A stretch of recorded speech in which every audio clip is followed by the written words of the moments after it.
రాజకీయాలకు వీడ్కోలు చెప్పారు గుంటూరు ఎంపీ గల్లా జయదేవ్. ఏదో చేద్దామని రాజకీయాల్లోకి వచ్చి ఊహించని విషయాలు ఎదుర్కొన్నట్లు చెప్పారు. వ్యాపారం చేస్తూ రాజకీయాలు చేయలేమని, వ్యాపారం కోసమే తాను రాజకీయాలు వీడుతున్నట్లు చెప్పారు. అమరావతి ఏర్పాటు సహా రాష్ట్రానికి రావాల్సిన పలు అంశాలపై తాను గలం వినిపించాలని టీడీపీ అధిష్టానానికి ఆయన కృతజ్ఞతలు తెలిపారు.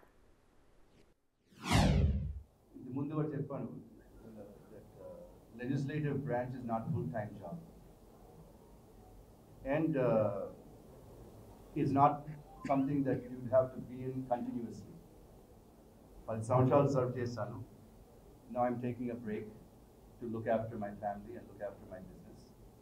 Malla avakasam vaste malla వచ్చేదానికి రెడీగా ఉంటానని అనుకుంటున్నాను. మన చిత్తూరు డిస్ట్రిక్ట్లోనే పెట్టాము. దానివల్ల కొన్ని ఇబ్బందులు కూడా వస్తున్నాయి కాబట్టి ఆ డీరిస్కింగ్, డివర్సిఫైయింగ్ రిస్క్ యాక్టివిటీలో కూడా నేను టేకప్ చేస్తున్నాను. మీరు కొన్ని స్టేట్మెంట్స్ చూసింటారు. తెలంగాణలో more than 10,000 crores ఇన్వెస్ట్మెంట్ పెట్టి lithium ion battery cell manufacturing project తీసుకెళ్తున్నాము. అట్లాగే తమిళనాడులో almost 1,200 crores investment for lead recycling plant పెడుతున్నాము. అట్లాగే నార్త్ ఇండియాలో కూడా ఒక lead acid battery plant north Indian మార్కెట్కి తొందరలో అనౌన్స్మెంట్ కూడా చేయబోతున్నాము. అంటే we are derisking location, derisking and diversifying the risk. Groups లేరు. గ్రూప్ పాలిటిక్స్ నుంచి నేను ఎప్పుడు దూరంగా ఉన్నాను. ఎవరెవరో పార్టీకి సిన్సియర్గా పనిచేసే వాళ్ళు, రిజల్ట్స్ తీసుకొచ్చే వాళ్ళే నా గ్రూప్ అనుకొని నేను పనిచేసేది జరిగింది. మిమ్మల్ని అందరినీ కూడా ఎప్పుడో ఒకసారి అప్పుడప్పుడు నా శక్తి వల్ల మిమ్మల్ని అందరినీ ఎంకరేజ్ కూడా చేశానని కూడా మిమ్మల్ని మీకు అందరికీ గుర్తు చేస్తున్నాను. నేను లోకల్ లీడర్స్ని, క్యాడర్ని ఓన్ చేసుకొని నేను ఓన్ చేసుకున్నాను. మీరు కూడా నన్ను ఓన్ చేసుకునేది జరిగింది. పబ్లిక్ కూడా బాగా యాక్సెప్ట్ చేశారు. మాట్లాడాల్సింది ఢిల్లీలో మాట్లాడాలి, ఇక్కడ కాదు. ఢిల్లీలో మీ సమస్యలన్నీ తీసుకెళ్తాను, పోరాటం చేస్తాను, రిప్రజెంట్ చేస్తాను చెప్పేది జరిగింది.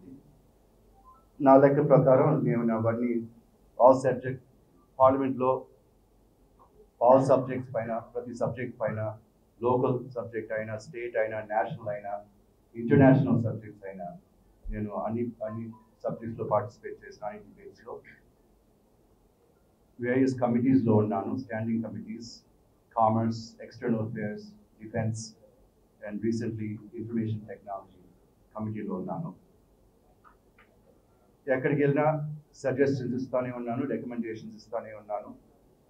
చాలా వరకు నేను చెప్పిన కామెంట్స్, సజెషన్స్ అవి ఇంప్లిమెంట్ కూడా అయినాయి. అది లిస్ట్ అవుట్ చేస్తే చాలా టైం పడుతుంది. తర్వాత ఏదన్నా నోట్ పంపిస్తాను. What are the policy initiatives that have been taken by government which were initiated by me అని సెపరేట్ నోట్ కూడా ప్రిపేర్ చేస్తాను. Main thing, two main issues which I fought for. 10 ఏళ్ళ నుంచి special category status, AP reorganisation యాక్ట్లో implementation of all commitments అనేది first budget speech నుంచి last budget speech వరకు ప్రతి బడ్జెట్ స్పీచ్లో గట్టిగా మాట్లాడేది జరిగింది. అదే 10 సంవత్సరాలు అంటే సామదాన భేద దండ అని అంటారు. అట్లాగా ఆ ఎస్కలేషన్ ప్రాసెస్లో ముందు సామతో మొదలుపెట్టాము, మళ్ళా ఫైనల్గా దండాకి వెళ్ళాము, మళ్ళా ఇప్పుడు సామాధానలోనే ఉన్నాము. ఇంకా అది జరగలేదు కానీ మనం అందరూ పోరాటం చేస్తూనే ఉంటాం.